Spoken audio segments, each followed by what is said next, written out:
السلام عليكم ومرحبا بكم معايا على قناتي مطبخ تسنيم. اليوم إن شاء الله حبيت نشارك معكم واحد كيكة شوكولا اللي راح تجي بزاف بنينة وراح تحضريها في 5 دقايق لوليداتك اختي العزيزة اللي على بالي راح يحبوها وراح تعجبهم. الكيكة هذه اللي راح نحضرها معاكم فيها غير حبة بيض، يعني راح نحضروها غير بحبيبة تاع البيض كيما راكم تشوفوا. بسم الله، أنا درت حبيبة نتاع البيض، الحجم نتاعها متوسط، يعني ماشي كبيرة وماشي صغيرة. زدت معاها نص كاس نتاع الحليب ونص كاس نتاع السكر. نخلطوا هاد المقادير مليح مع بعضاهم، يعني نبقاو نخلطوا حتى يذوب السكر. هاد الوصفة ما تحتاج كامل يعني ضرب كهربائي، نخلطوها هكذا غير باليد كيما راكم تشوفوا، فرشيطة ولا فوي ولا ملعقة تقدروا تحضروا الوصفة هذه. من بعد هنا زدتلها فانيليا، لافاني سائلة، وإلا عندكم يعني بودر تقدروا ديروا بودرة غبرة. هنا زدت تاني ملعقة كبيرة تاع الكاكاو، يعني ولا تلحقوا حتى 2 مغارف كبار تاع الكاكاو، يعني المغرف تاعي كبرتها عمرتها مليح، يعني 2 مغارف كبار نتاع الكاكاو. لازم تكون نوعية تاع الكاكاو يعني بلا ما نقولكم نوعية جيدة. نخلط المقادير تاوعي جيدا، من بعد نبداو نضيفو الفرينة.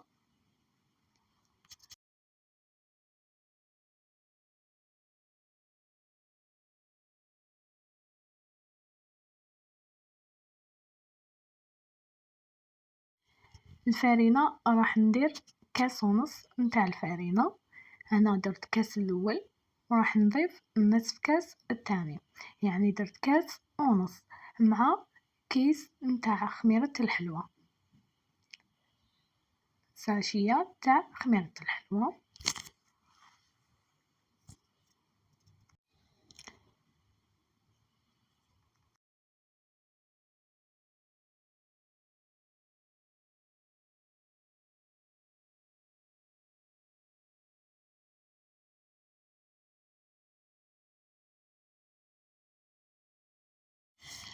نخلط المكونات تاوعي كامل، ندخل هاديك الفرينة مليح مع هاديك البيضة والحليب والسكر، نخلطهم مليح.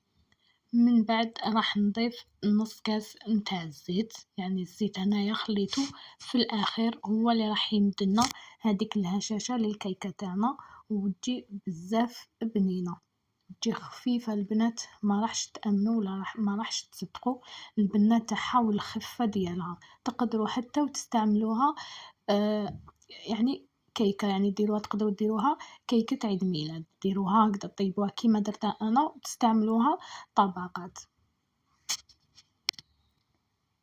هذه هي راح نفرغها هنايا، نديرها في صينية اللي تدخل الفرن. الصينية تاعي هنايا كنت يعني دهنتها مليح بالزبدة ولا بالزيت، أنا دهنتها بالزبدة ودرت لها مغرفة صغيرة نتاع الكاكاو مع نص مغرفة كبيرة تاع الفرينة وغبرتها مليح. أنا كي ندير كيكة بالكاكاو يعني كيكة شوكولا دايما نغبر الصنيوة تاعي بالكاكاو، فرينة وكاكاو، منديرش غير فرينة. هنا نحبط الخليط تاعي كامل في الصينية هادي ولا في الصنيوة كيما راكم تشوفوا. من بعد راح نسويلو كامل السطح تاعو.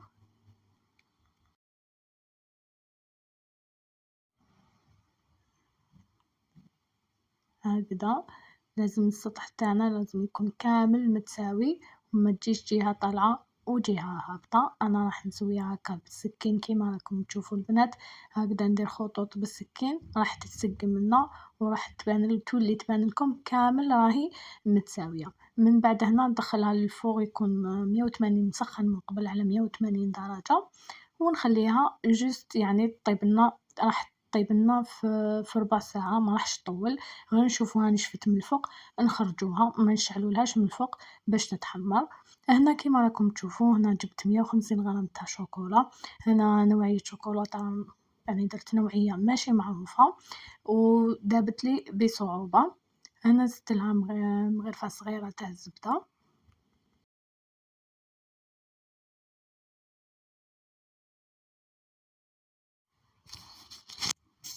مع حوالي فنجان نتاع حليب. هنا حليب من الأفضل يكون ساخن كيما درتو أنا. درتو حليب كان ساخن كنت سخنتو، ولا ديرو 6 ملاعق كبار نتاع حليب.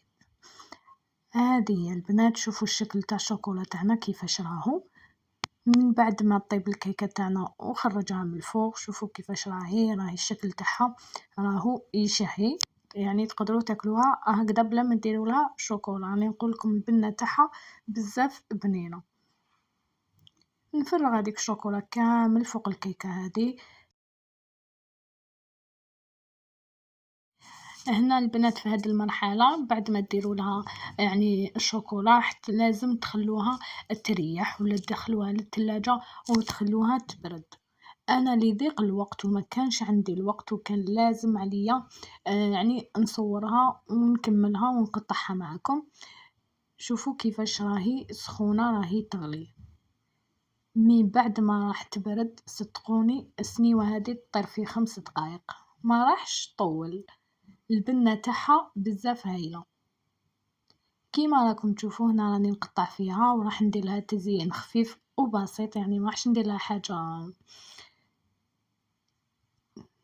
شوفوا هنا راني ندير لها بيستاش المزيف. هنا فو بيستاش.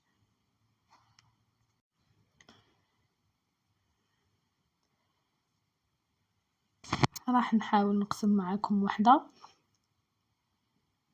وتشوفوا. حنقسم لكم قطعه يعني وتشوفوا كيفاش راهو الشكل تاعها. راهي هنا بزاف خفيفه وراهي سخونه. مي الخفه هذه راح تبقى، هي راح تشد روحها وراح تبقى بعد ما تبرد. صدقوني البنه بزاف هايله.